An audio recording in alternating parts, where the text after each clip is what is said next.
I'm Carolyn Hembree. I'm an assistant professor of English and creative writing here at UNO. Thanks.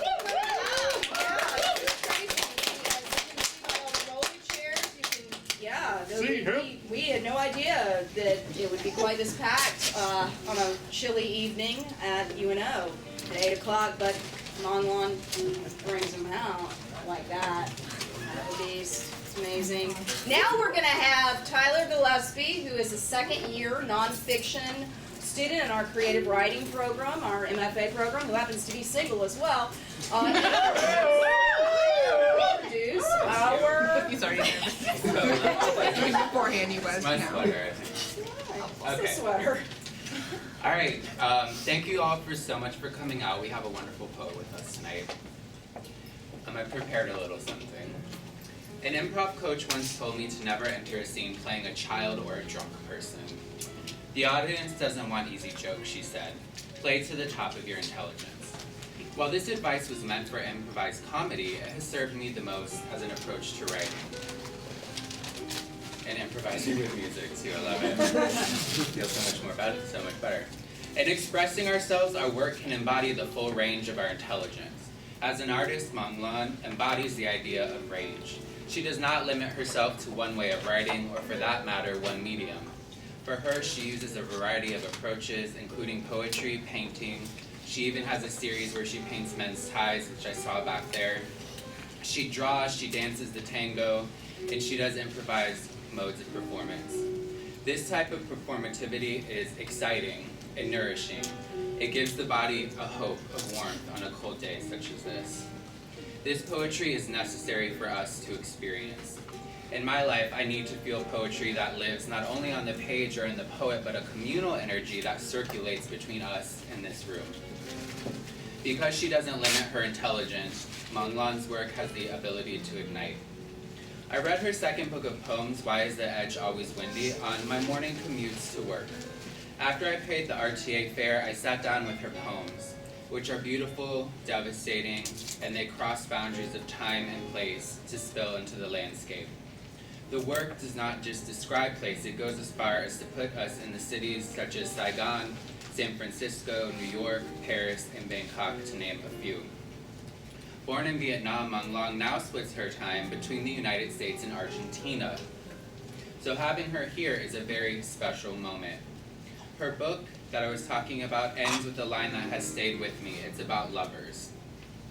Patterned below the Scandinavian mountains, they've had 1,000,000 years to practice their lines. Regarding her newest book, 1,000 Minds Brimming, Poems and Art, the editor of Drunken Boat writes, she's a true original, unafraid of sentiment, and at the height of her artistic prowess.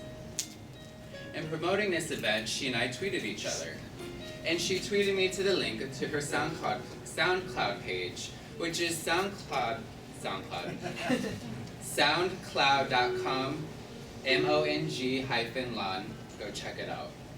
On this page, she had a recorded performance of a recital called Flight with original piano improvisation in B minor. To have her with us tonight is an honor. At the top of her website, she has her words, behind the image, the imagination. Tonight, behind the poem, we have the poet. And I am extremely thrilled to introduce Ms. Mong-Lan.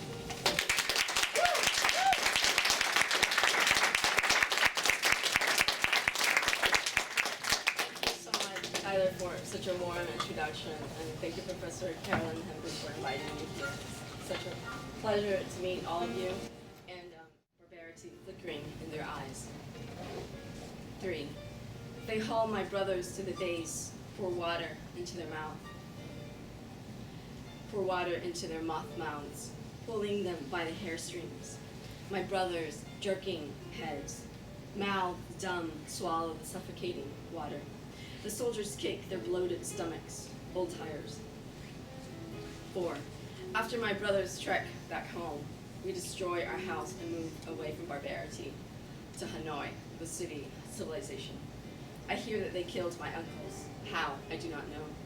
We harbor in Hanoi for several years, until the newspapers say the communists will take the north. I'll read a poem for you. So I did my Fulbright in Vietnam, and the North and the South. I traveled all over, and I was actually addicted to pho. I think maybe they put MSG or something in it. Anyway, love pho and the pho, and this is my painting. It's actually quite larger. Yes, I'm guilty. I'm not a good Buddhist vegetarian. When in Saigon or Hanoi, I sometimes sneak bowls of you from the vendor down the street for 50 cents or less. Always without meat. Bowls of pho, clear fatless broth of chicken or meat.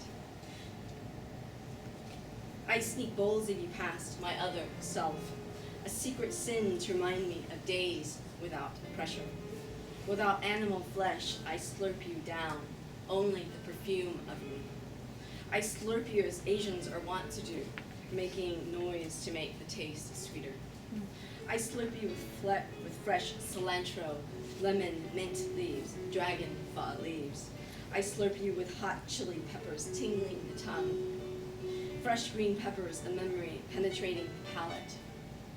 Rice noodles hanging over chopsticks, ubiquitous legs. The Japanese say you have a simple, elegant taste. Vietnamese know you are never to be colonized. At home, I make you with a vegetable broth, rice noodles, and vegetables. Your broth transparent, humble. And today, Professor Hembree took me to a pho place, which I was very grateful for. We had a nice time. Yeah, we had a great time. When I was in Buenos Aires, I saw Marcel Marceau, you know, the mime, perform. Have you ever seen him perform live? No. No. None of you. I saw him on a glass tour, like 80, and he did this a one-man show. It was an hour long, and he performed everything that you could think of. Only him, miming everything. It was absolutely incredible. So this poem, upon seeing Marcel Marceau in Buenos Aires. Speechless he was, and always will be. Not for words, as he does not need them. A motion of a finger, he lifts up the sun. Chagrined grin. Under spotlight on the Teatro Gran Rex stage in Buenos Aires, he mimes as if on the humble streets of Paris. Miming not for a franc, but for art. The hearts of those watching. One graceful gesture in complete silence, a complete paragraph. An old band becomes splendidly young, nimble, sprightly, splendor in the spotlight. Stuck in his birdcage, his own heart, hands, flying like dove's wings, leaving his body. A feminine motion of a hip, the eye smiles, goes through the motions of a life, birth, youth, middle age, old age. In the court case, he is everybody.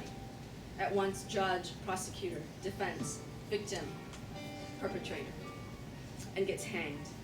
Flexibly humane, a grand master of mimicry, knowing too well the final fate of humanity, of 84 years of living, and thus the last world tour. Nothing remembered compares with his deliberate, hypnotic movements, a single light, a bird flies from his winged hands. And then here's my drawing of his, the bird flying from his winged hands.